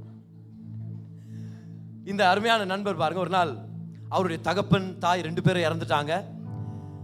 அவர் ஒரு பைபிள் காலேஜ் ஜாயின் பண்ணுமா இருந்துச்சு. அது பைபிள் காலேஜ் போய் ஜாயின் பண்ணணும் போது அவர் ஒரு நல்ல ஒரு சகோதரன். பாருங்க, எனக்கு ஒரு மூத்த சகோதரன், அவர் ரொம்ப நல்ல ஒரு அண்ணன், நல்லா என்கரேஜ் பண்ணுற ஒரு பர்சன். அவர் அந்த பைபிள் காலேஜ் போய் ஜாயின் பண்ணோம். அவர்கிட்ட மாதம் அந்த ஃபீஸ் எப்படி கட்ட போகிறாருன்னு அவருக்கு தெரியல. அந்த மேனேஜ்மெண்ட்டில் இருக்கிற அவர் கேட்டாங்களாம், கூப்பிட்டு, நீ எப்படி கட்ட போகிற மாதம், உனக்கு யாரும் ஸ்பான்சர் இல்லையே, உனக்கு யாரும் பணம் சப்ளை பண்ணுறேன்னு சொல்லலையே. உடனே அவர் சொன்னாரா, எனக்கு எப்படின்னு தெரியல சார், ஆனால் ஏதாவது ஒன்று பண்ணினா கட்டிடுவேன், தயவுசெய்து எனக்கு சீட் கொடுங்க. இவர் ஜாயின் பண்ணிட்டார். போய் அவருடைய பிள்ளைங்க அந்த ஸ்டூடெண்ட்ஸ்க்கு டாமெட்ரிஸ் தராங்கல்ல, அவருடைய கட்டில் மேலே உட்காந்து அவர் ஜெபம் பண்ணார். ஆண்டவரே, எப்படின்னு தெரியல, ஆனால் நீங்கள் என் தேவையை சந்திப்பீங்க, நீங்கள் என்னை வழி நடத்த நல்ல தேவனாக இருக்கிறீங்க, ஒரு ஜெபம் பண்ணார். ஸோ பைபிள் காலேஜில் திங்கள்லேருந்து வெள்ளிக்கிழமை வரைக்கும் அவங்களுக்கு கிளாஸஸ் நடக்கும். ஆனால் சனிக்கிழமை அவங்க ஏதாவது ஒரு சர்ச்சில் போய் ஊழியம் செய்யணும். ஸோ இவர் அவருடைய சர்ச்சுக்கே வந்துட்டார் ஊழியம் செய்யறதுக்காக. சனிக்கிழமை ஒரு ஃபாஸ்டிங் ப்ரேயர் நடக்கும். இவர் அந்த மாதம் ஜெபம் பண்ணுறாரு, என் தேவையை சந்தியும் ஆண்டவரே, நீங்கள் தான் ஆண்டவரே எனக்கு எல்லாமே அப்படின்னு. ஃபாஸ்டிங் ப்ரேயர் முடியும் போது ஒரு அருமையான சகோதரன் அவர் சந்திக்கிறார். அவர் ஒரு புக் ஸ்டோரில் வேலை செய்கிற சகோதரன், அவரே எனக்கு தெரியும். ஸோ அவர் என்ன பண்ணுறாரு, சாம் ஜெபதுரை ஐயாவுடைய புத்தகத்தை ஒன்று கொடுத்துட்டு, இது உங்களுக்காக gift அப்படின்னு. இவரு ரொம்ப நன்றி பிரதர், புக்குக்காக புக்கை வாங்கி திறந்து பார்த்தா உள்ள ஒரு 1000 ரூபாய் இருக்குது ஆஃபரிங். ஆண்டவரே நன்றி, இந்த மாதம் தேவையை சந்திச்சிங்க. பைபிள் காலேஜில் போய் ஃபீஸை கட்டுறது, அவருடைய தேவைகள் சந்திக்கப்படுறது.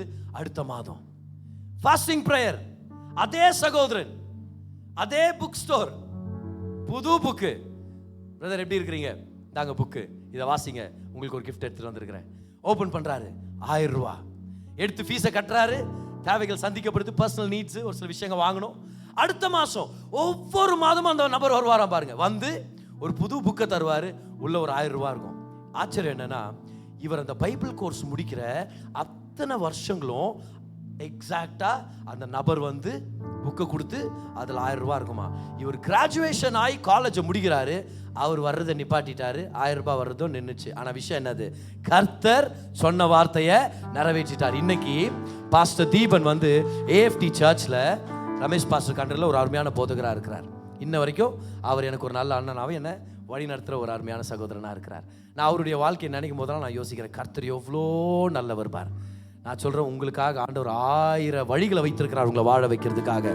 கவலையே படாதீங்கன்ற, நான் கவலைப்படாதீங்க, தேவைகள் சந்திக்கப்படும். நம்புறவங்க ராமேன்னு சொல்லுங்க, தேவைகளை சந்திப்பார், ஆச்சரியப்படுத்துவார். நான் உங்க மேல டிக்ளேர் பண்ணலான்னு விருப்பப்படுறேன். தீர்க்க தரிசனம் எத்தனை பேர் பெற்றுக்கொள்ளணும்னு ஆசைப்படுறீங்க? கைவெட்டி பெற்றுக்கொள்ள. கர்த்தர் உங்களை பார்த்து சொல்றாரு, நீ என்னுடைய பிள்ளை, நீ என்னுடைய மகன், நீ என்னுடைய மகள், உன்னை நான் கைவிட மாட்டேன். ஊருக்கே பஞ்சம் வந்தாலும், உன் வீட்டுல ஒரு நன்மையும் குறைபடாத மாதிரி நான் உன்னை பார்த்துக்க வல்லவரா இருக்கிறேன். நான் உன்னுடைய நல்ல மெய்ப்பனா இருந்து, நல்ல தகப்பனா இருந்து உன் தேவைகளை சந்திக்கணும் நான் விருப்பப்படுறேன். என்ன விசுவாசி, எனக்கு இடம் கொடு, கவலையை விடு, வாழ்க்கையில முன்னாடி போ. நான் உன்னுடைய ஆற்றண்டையில் உன்னை வந்து சந்திப்பேன், காகங்களை அனுப்புவேன், உன்னை நான் காப்பாத்துவேன், உன்னை நான் வெக்கப்பட்டு போக விட மாட்டேன். பெற்றுக்கொள்ளுங்க பார்க்கலாம். உன் வாழ்க்கையில எந்தவித ஆகாரமும் குறைவுபடாது, உன் வாழ்க்கையில ஒரு நன்மையும் குறைவுபடாது. எந்த சூழ்நிலை என்ன வேணுமோ நான் உனக்கு சப்ளை பண்ணுவேன், உன்னை நான் வழி நடத்துவேன், உன்னை நான் வெக்கப்பட்டு போக விட மாட்டேன். உன்னை பார்த்து ஏளனமா பேசுன அத்தனை பேர் முன்பதாக உன்னை நான் கணம் பொருந்தியவனாக வாழ வைப்பேன். ஏன்னா நான் உன் தகப்பன், நான் உன்னை வாழ வைக்க போறேன். உன் தேவைகள் சந்திக்கப்படும், உன் அற்புதம் உனக்கு நடக்கும், உன் அதிசயம் உனக்கு வந்து சேரும். ஏன்னா நீ எனக்கு சொந்தம். ரத்தத்தை சிந்தி உன்னை நான் வாங்கி இருக்கிறேன். இப்ப நான் உன்னை விட்டு கொடுக்க போறது இல்ல, உன்னை பாதியிலே விட்டுட்டு போக மாட்டேன். இவ்வளவு தூரம் கூட்டிட்டு வந்த கடவுள் நான், உன்னை வழி நடத்தி ஆசீர்வதிச்சு உன் மூலமாக நான் யாருன்னு இந்த உலகத்துக்கு நான் வெளிப்படுத்த போறேன். அதை எதிர்பாரு, அதை நம்பு, நான் உன் தகப்பனா இருக்கிறேன். ஹalleluya. நல்ல கைகள் தட்டி ஒரு ஆமென் சொல்லி பெற்றுக்கொள்ளுங்க இந்த நேரத்தில். ஹalleluya. Thank you Jesus. என்ன ஒரு அருமையான வார்த்தை. தேவன் தம்முடைய ஜனங்களுக்கு சுகத்தை கொடுக்கும்படி, செழிப்பை கொண்டு வரும்படி, சமாதானத்தை கொடுக்கும்படி அவருடைய பிரசங்கிக்கப்பட்ட வார்த்தையை பயன்படுத்துறார். இந்த பிரசங்கம் உங்களுக்கு ஒரு தீர்க்க தரிசனமான வார்த்தை கொண்டு வந்திருக்கோம் அப்படின்னு சொல்லி நான் நம்புறேன். உங்களுடைய தேவைக்கேற்ற மாதிரி கர்த்தர் உங்களோட பேசியிருப்பார், உங்களை பலப்படுத்தி இருப்பார். நம்ம ஜெபிக்க போறோம். அதுக்கு முன்னாடி இந்த விஷயங்களை ஞாபகம் வச்சுங்க. தேவன் நல்லவர், அவர் உங்க மேல கிருபையா இருக்கிறார். நீங்க நல்லா இருக்கணும்னு சொல்லி அவர் விருப்பப்படுறார். உங்க வாழ்க்கையில நடக்கிற சகல காரியங்களையும் நன்மைக்கு எதுவாக அவர் திருப்பிட்டு இருக்கிறார். வாங்க ஜெபிக்கலாம். பிதாவே, உங்க தயவுக்காக நன்றி செலுத்துறோம். இந்த செய்தியை கேட்ட உங்க பிள்ளையை நீங்க தொடுங்க, ஆசீர்வதிங்க, நன்மையால நிரப்புங்க, பலத்தால நிரப்புங்க. அவங்களுக்கு என்ன தேவை இருக்குதுன்னு உங்களுக்கு தெரியும் ஆண்டவரே. மகிமையின் ஐஸ்வர்யத்தின்படி அந்த தேவைகளை சந்திங்க. உங்க குடும்பங்களை ஆசீர்வதிங்க, வழி நடத்துங்க, தொழில் ஆசீர்வதிங்க. ஒரு நன்மையிலும் குறைபடாதபடிக்கு நிறைவான ஆசீர்வாதங்களால் நிரப்புங்க. இன்னும் பல நன்மையான காரியங்களை செய்வீங்கன்னு எதிர்பார்க்கிறோம். பலப்படுத்துங்க. இயேசுவின் நாமத்தில் ஜெபிக்கிறோம் பிதாவே. ஆமென். ஆமென்.